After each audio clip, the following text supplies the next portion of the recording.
I thought we were coming to the auditorium to talk about phone-free schools and how our district and our building in particular is dealing with no phones in our classrooms.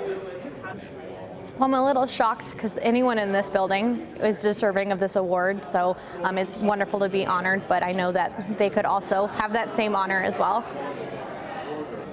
Sometimes teaching feels like a thankless job, and something like this shows the kids how important it is, but it also just reassures for all of us that are in the field that people do care and do value our work. Okay, so projects in my classroom are typically really writing heavy, so that students can see how writing is applicable to the real world.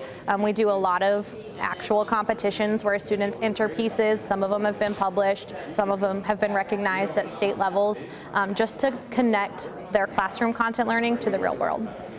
Okay, so we know reading and writing is not super fun for every kiddo, but they love technology. So we've used Ozobots to do things like plot texts and even to go back and revise writing with certain projects so that they can see that their robots are doing certain movements that they need in their text, just to make it more interesting, but it also teaches them a life skill about our digital world that they may need after class.